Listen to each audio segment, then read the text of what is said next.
Assalamualaikum warahmatullahi wabarakatuh. Perkenalkan, nama saya Aulia Ainur Rahma dengan nomor NIM 2021 0302 105. Kali ini saya akan sedikit menjelaskan tentang penyakit patofisiologi tidak menular. Yang pertama, saya akan menjelaskan tentang penyakit jantung koroner. Masalahnya yaitu penyakit jantung koroner di Indonesia sendiri sudah tidak asing lagi bagi masyarakat. Penyakit ini merupakan penyakit pembunuh nomor 1 di dunia, khususnya di Indonesia. Angka kematian yang disebabkan oleh penyakit jantung koroner di Indonesia cukup tinggi, mencapai 1,25 juta jiwa jika populasi penduduk Indonesia 250 juta jiwa menurut Kemenkes 2020.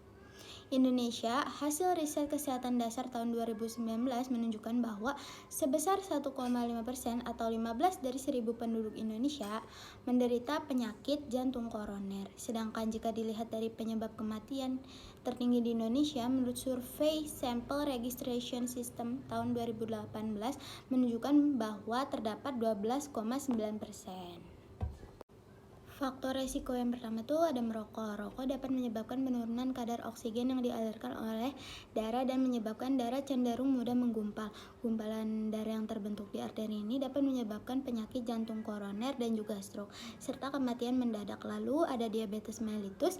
Intoleransi terhadap glukosa sejak dulu telah diketahui sebagai predisposisi penyakit pembuluh darah. Mekanismenya belum jelas, akan tetapi terjadi peningkatan tipe 4 hiperlipidemi dan hipertrigliserid, pembentukan platelet yang abnormal, dan diabetes mellitus yang disertai obesitas dan hipertensi.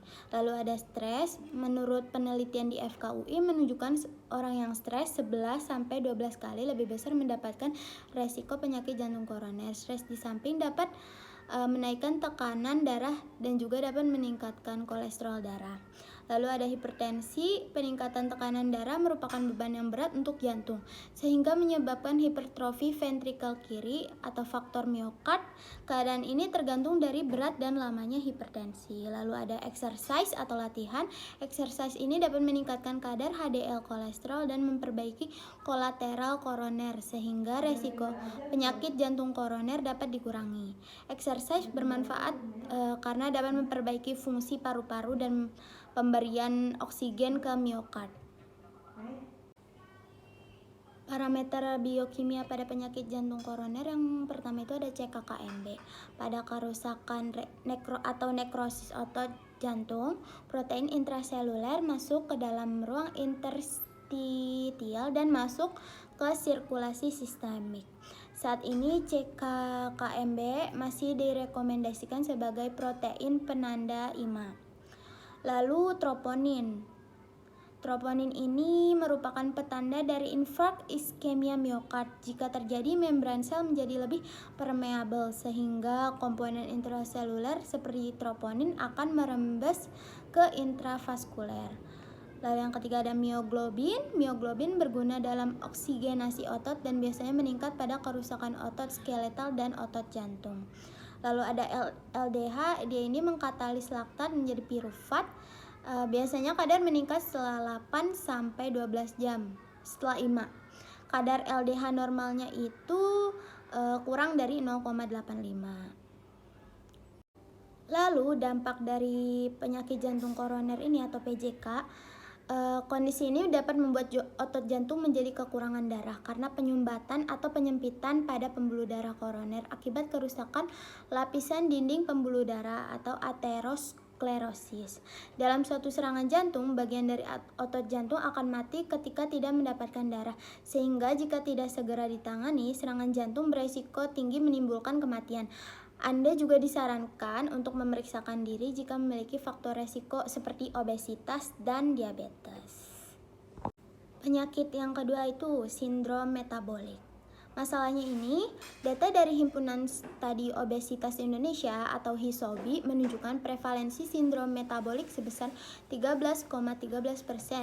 Di Indonesia pada kelompok lanjut usia, prevalensi sindrom metaboliknya sebesar 14,9%. Sementara itu berdasarkan penelitian diketahui prevalensi sindrom metabolik pada pekerja meningkat, yaitu 24,4%.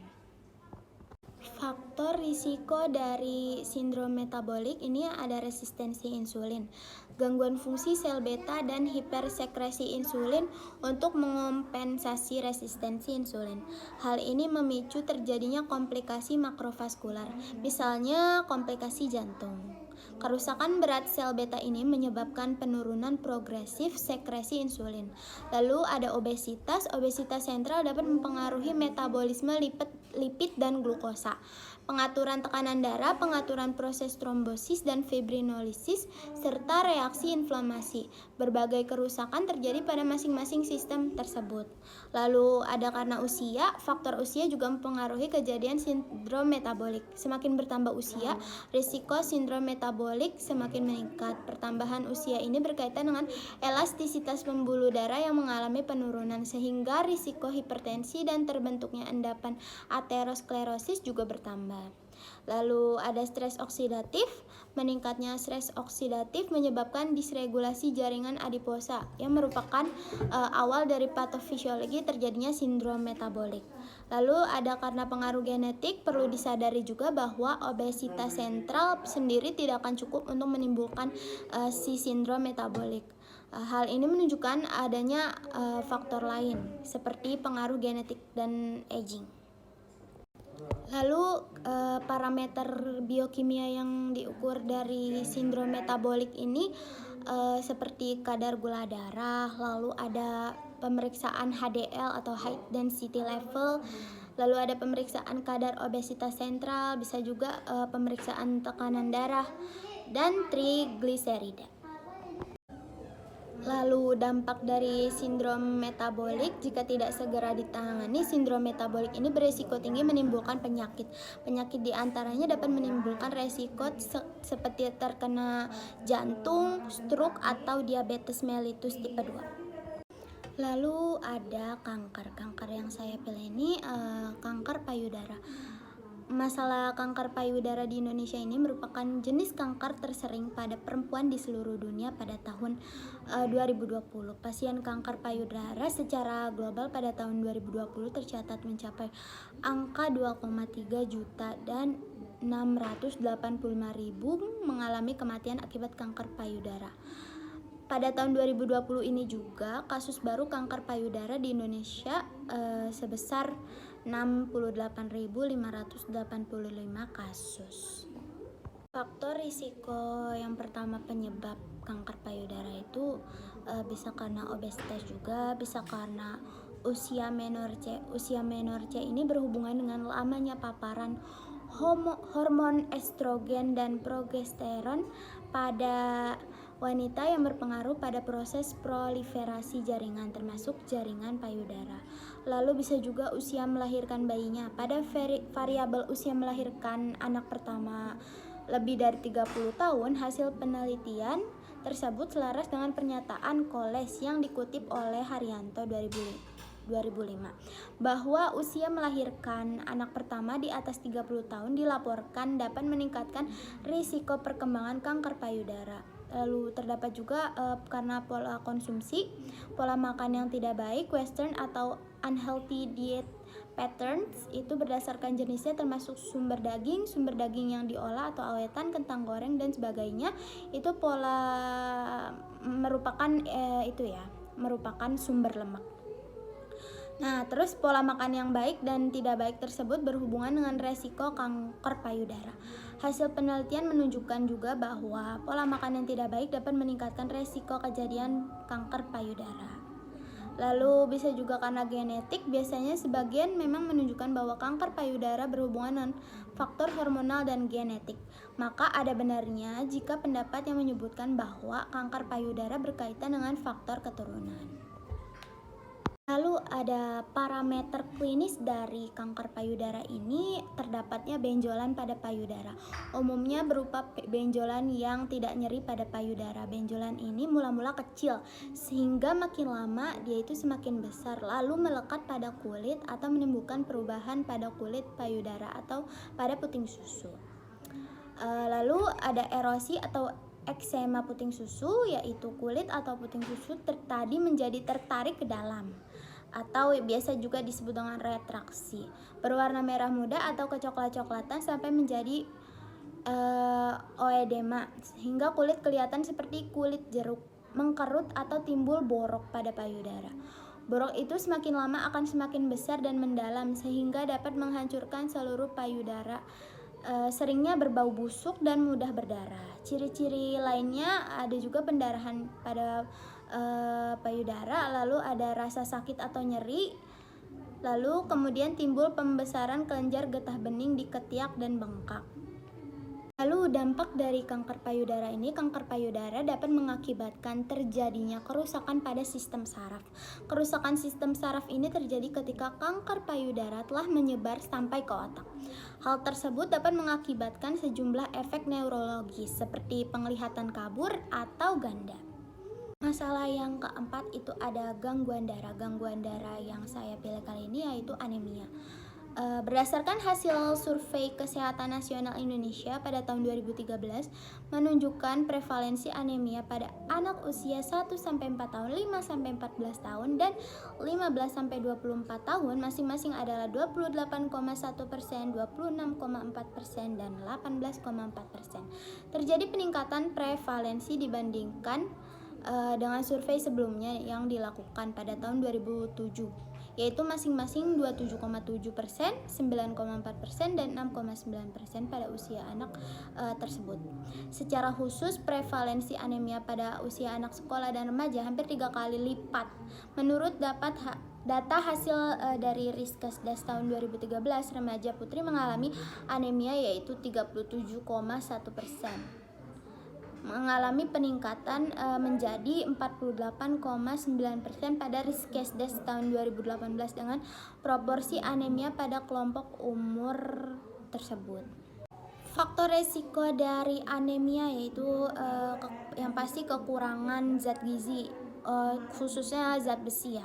Kekurangan zat gizi ini merupakan faktor risiko penyebab anemia yang paling umum. Ada beberapa vitamin dan mineral yang berperan penting dalam pembentukan sel darah merah ini. Antara lainnya yaitu zat besi pasti, lalu ada vitamin B12 dan asam folat atau vitamin B9. Lalu ada perilaku makan dan ada juga kehilangan darah.